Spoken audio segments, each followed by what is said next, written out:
దేవుని ఘనమైన నామమునకు ఘనత కలుగునుగాక. నేటి ధ్యానం నిమిత్తము 92వ కీర్తన 12వ వచనం. నీతిమంతులు ఖర్జూర వృక్షం వలె మొవ్వు వేయుదురు.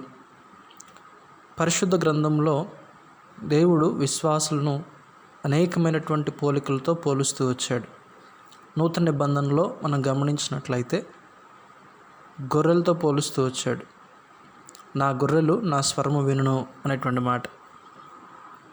గొర్రెలతో పోల్చినటువంటి అనుభవం కేవలం నూతన నిబంధనలో మాత్రమే కాకుండా పాత నిబంధనలో కూడా మనము చూస్తూ ఉన్నాం.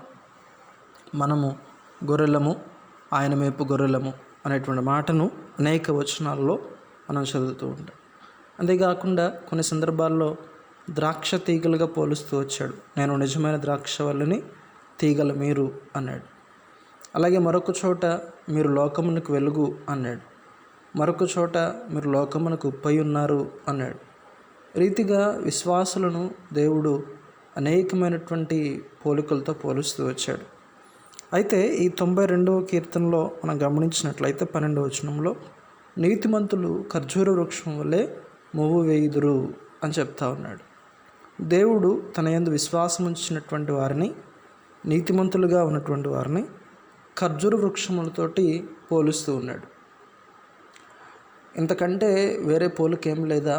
ఎందుకు దేవుడు ఖర్జూర వృక్షంతో పోలుస్తూ వచ్చాడు అనేటువంటి మాటను మనం గమనించినట్లయితే, ఖర్జూర వృక్షము అన్ని చోట్ల పెరగదు. అది ఎడారిలో మాత్రమే పెరుగుతుంది. ఇట్ వాజ్ సెపరేట్ అన్నమాట. అది ప్రత్యేకమైనదిగా మనం చూస్తాం. మిగతా చెట్లన్నీ కూడా ఏ నేలలోనైనా సరే అవి ఎదుగుతాయి, అన్నిటితో కలిసి ఎదుగుతాయి. కానీ ఈ ఖర్జూర వృక్షం అనేటువంటిది అది అన్ని చోట్ల పెరగదు, అన్ని వృక్షాలతో పాటుగా ఉండదు.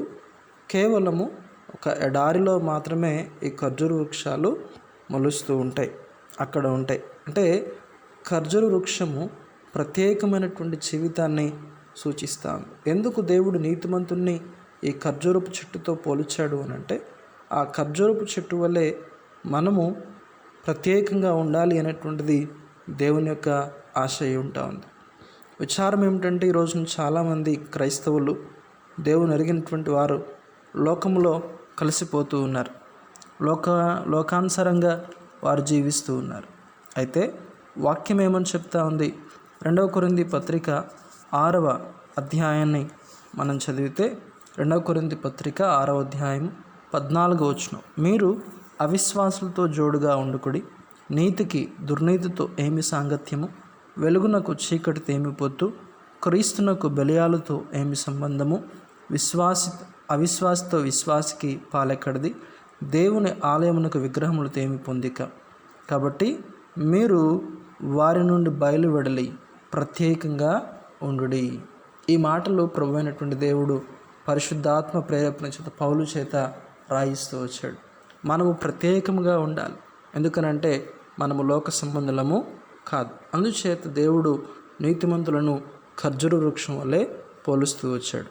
మరొక ఉదాహరణ కూడా మనం గమనించినట్లయితే, ఎందుకు దేవుడు ఖర్జూర వృక్షంతో పోలుస్తూ వచ్చాడు అనంటే, ఖర్జూరపు చెట్టు మంచి ఫలాలని, తీయటి ఫలాలని ఇస్తుంది. మనకందరికి తెలుసు ఖర్జూరము ఎంత తీయగా ఉంటుందో. అది అన్ని రకాలైనటువంటి వ్యాధిగ్రస్తులకు లేక బలహీనులకు ఖర్జూరము ఒక మంచి ఆహారంగా ఉంటా ఉంది. అది నోటికి రుచికరంగా ఉంటా ఉంది, చాలా తీయగా ఉంటున్నట్లుగా మనం చూస్తూ ఉన్నాం. అలాగే ప్రతి క్రైస్తవుడు, ప్రతి విశ్వాసి కూడా లోకానికి ఒక మధురమైనటువంటి వ్యక్తి వలె ఉండాలి, రుచికరంగా ఉండాలి. మరి చూడండి, మన సంభాషణ రుచికరంగా ఉండాలి అని చెప్పి పౌలు కొలస్సీ పత్రికలో తెలియజేస్తాడు.